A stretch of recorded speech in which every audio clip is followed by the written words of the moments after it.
Hello, and welcome to European Imperialism in Muslim regions. Let's get started. Imperialism took place throughout the 18th and 19th centuries, where European powers were expanding their influence throughout the world for their own economic and cultural benefit. Today we will focus on three Muslim regions where imperialism took place: the Ottoman Empire, Egypt, and Persia. Let's start with the Ottomans. The Ottoman Empire was dealing with a lot of internal issues around the time of imperialism. At the time, they were dealing with corruption in the government, economic issues, provincial rulers called pashas gaining power over the sultan, and most importantly, nationalist groups were causing a number of problems, such as threats to break away from the empire, which came from the Balkans, Greeks, Serbs, Bulgarians, and Romanians. Nationalist revolts took place in Arabia, Lebanon, and Armenia, all of which were suppressed. However, revolts in Egypt were too strong, so they lost control of Egypt. After seeing all of these problems, European powers realized that they could take advantage of the weak Ottomans for their own benefit. France took Algeria, Germany built a railroad from Berlin to Baghdad, and Russia fought with Britain for control over Bosporus and the Dardanelles, land which would give them access to the Mediterranean Sea. As Europe picked apart the Ottoman Empire, they realized that they needed to westernize for them to stand a chance.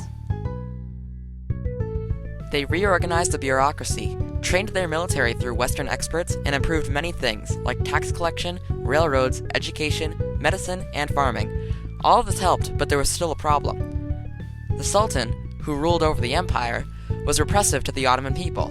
Because of this, a liberal nationalist group called the Young Turks overthrew the Sultan, insisting to reform.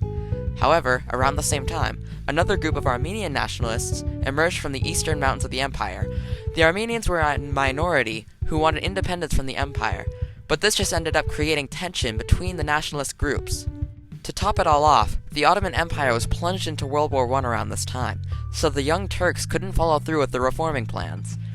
This tension between the Young Turks and the Armenians eventually erupted into what is known as the Armenian Genocide, where between 600,000 and 1.5 million Armenians were killed by being blamed for supporting Russia in World War I and protesting the accusation. That wraps up the Ottomans. Next, let's move on to Egypt. As of the 1800s, Egypt was a semi-independent province of the Ottoman Empire. This all changed following a series of events in 1805.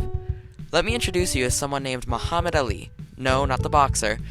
Muhammad Ali was a soldier for Egypt under the Ottomans, until they later appointed him governor of Egypt.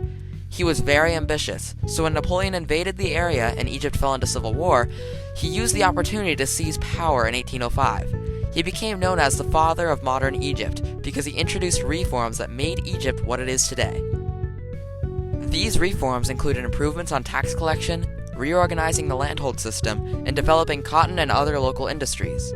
Along with this, they also conquered Arabia and Syria to the east, as well as Sudan to the south.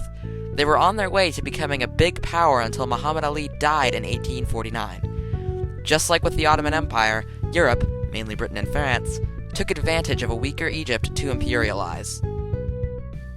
A French entrepreneur named Ferdinand de Lesseps pioneered the building of the Suez Canal in Egypt, which let Europe have easier access to Eastern Asia by sea. The idea for the Europeans' method went a little something like this. First, we give them a huge building project in the form of building the canal. Then they are unable to pay for it, so they borrow money from us with loans. But get this, we charge them huge interest so they get profit. They go into debt, and we can use that debt to control them. What a great idea! So they tried this idea, and it worked. Egypt couldn't pay back their loans, so they sold stock shares in the canal to Britain, who now had influence over the area. This made Egyptian nationalists angry, so they revolted against the foreign influence in 1882. This resulted in Britain making Egypt a British protectorate, where there was still an Egyptian governor, but he followed British policies all the time, so it was essentially a British government.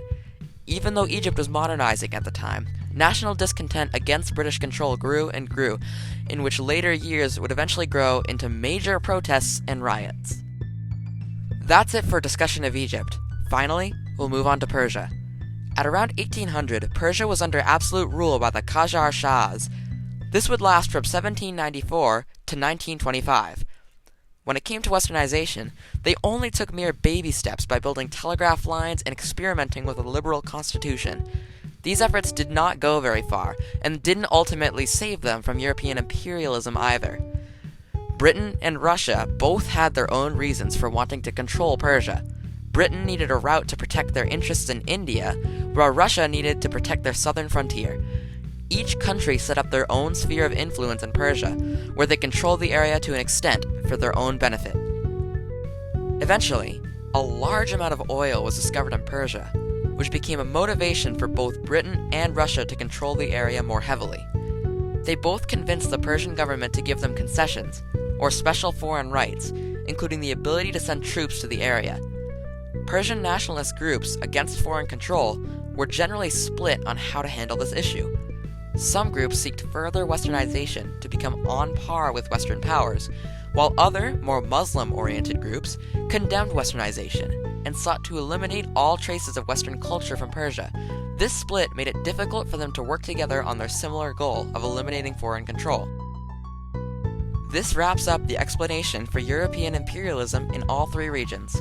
Thank you so much for watching.